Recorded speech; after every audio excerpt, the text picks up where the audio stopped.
I'm JP Sears. Today I'd like to share with you some relationship advice.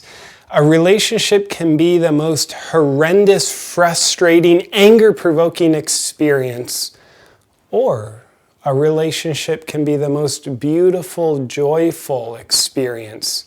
This advice is for the latter. I also have a rule to never give advice. I also have a rule to always break my rules. So with that said, I would invite you to make an agreement to always be who you are, not who you think your partner wants you to be. And vice versa, can you invite your partner to always be who they are, not be who you want them to be, nor to be who they think you want them to be, but to always be yourselves in a relationship. I'd also invite you to very consciously accept differences. To accept differences in a relationship, in my opinion, is to truly accept your partner. Your partner is their own person. They're going to have their unique values. They're going to see things their way. They're going to have their opinions. They were raised in a different way than you were. So of course, when they have an opinion about something, it will oftentimes be different than yours. And a lot of times in relationships, a pitfall we get into is we feel inherently threatened by differences. Oh my gosh, you're representing something out of my comfort zone. You see this in an unfamiliar way to me than I do. So I feel threatened by that. And then I try and change you.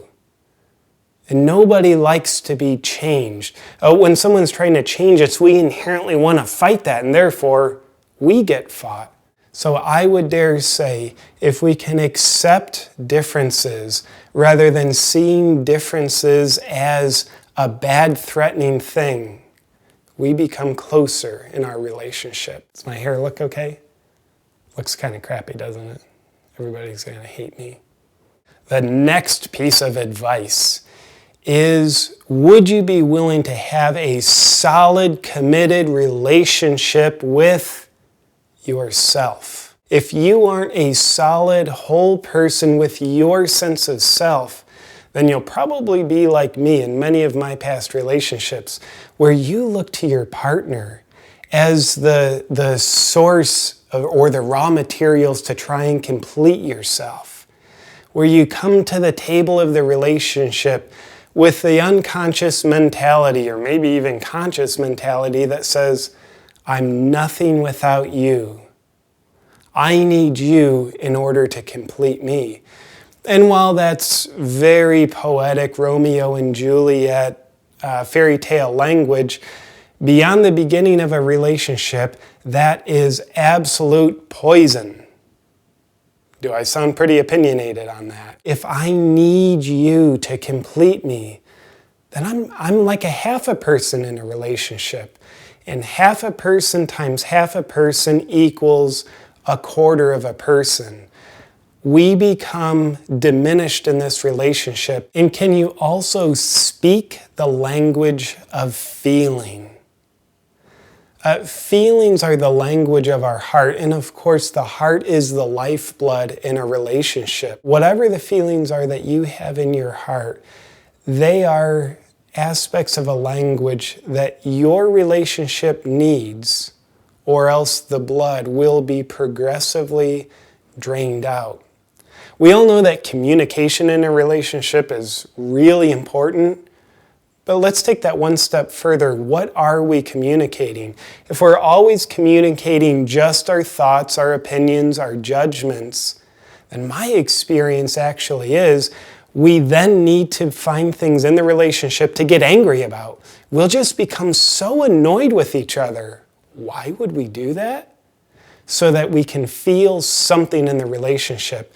If we ignore our true, raw, vulnerable feelings, then some type of feelings will need to find us, or else the relationship is just a barren ice age of numbness. Also add the three-dimensional heartfelt warmth to the relationship, sharing feelings.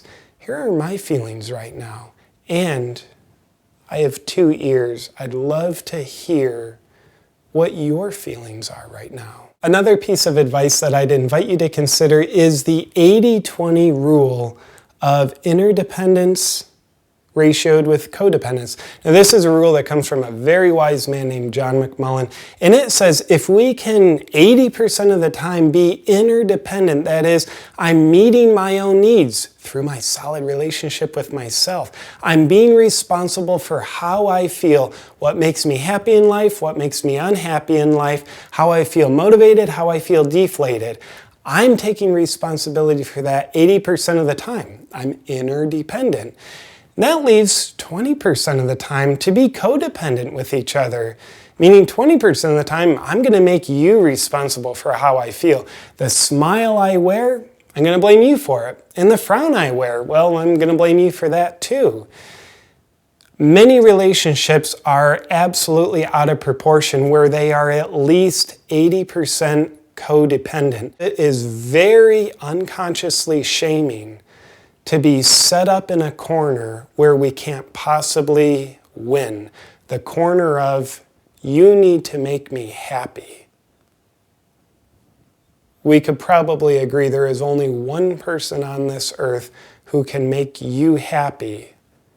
And I would dare say it's the person sitting inside your body right now. Another piece of advice that I need to hear, so I'll share it with you, is please look at your relationship as a perpetual learning about yourself experience, where every single day in your relationship, you're looking at your partner and getting curious, what is this lovely person here to teach me today? Can you look at your partner and see them as a sacred mirror? So if we don't like what we see in the mirror, and we don't know we're looking in the mirror, what we'll say is, I want to get this mirror out of my life. I don't like what I see in it. Who's looking back in the mirror is always ourself. The more intimate a person is in our life, the more of a clear mirror they are to show us the aspects of ourself we're not yet aware of, both the light side and the shadow side. I really appreciate you considering this relationship advice.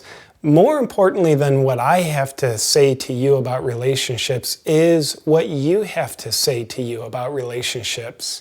What advice would you add to this? Please comment below. I would love to learn about relationships from your perspective. Also, please feel free to subscribe to my channel, like this video, and share it with your friends. And I'll look forward to talking with you next time.